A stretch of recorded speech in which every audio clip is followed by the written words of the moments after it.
ভিন্ন স্বাদের একটা মাছের রেসিপি আজকে আপনাদের সাথে শেয়ার করব। এর জন্য রুই মাছের 3টে পিস নুন হলুদ মাখিয়ে খুব ভালো করে আমরা ভেজে নিয়েছি। সঙ্গে পেঁয়াজ কুচোনো, টমেটো কুচোনো, কাঁচা লঙ্কা কুচোনো, আদা রসুন কুচোনো। এর সাথে আমরা ক্যাপসিকামটাকে এইভাবে কেটে নিয়ে খুব ভালো করে ভেজে নিয়েছি। এবার একটা কড়াইতে সর্ষের তেল দিতে হবে। তেল দিয়ে আমরা 5 ফোড়ন, শুকনো লঙ্কা দিয়ে পেঁয়াজটা দিয়ে দেবো।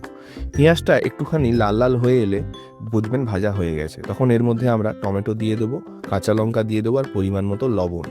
সঙ্গে দেবো আমরা অল্প একটু হলুদ গুঁড়ো। 4-5 মিনিট ভালো করে কষিয়ে নিয়ে এর মধ্যে আমরা আদা আর রসুনের কুচোনোটা দিয়ে দেবো। ভালো করে কষাতে হবে 2 থেকে 3 মিনিট। তারপরে আমরা এর মধ্যে ক্যাপসিকাম দিয়ে অল্প একটু বেসন, জিরে ধনে গুঁড়ো, কাশ্মীরি লঙ্কার গুঁড়ো দিয়ে ভালো করে কষিয়ে নেবো 7 থেকে 8 মিনিট।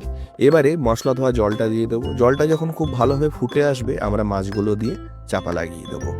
এবারে রান্নাটা হবে 5 থেকে 7 মিনিট। একটু হাই ফ্লেমে রান্নাটা হবে, জলটা একটুখানি মরে আসবে, রান্নাটা একটু কষা কষা হবে।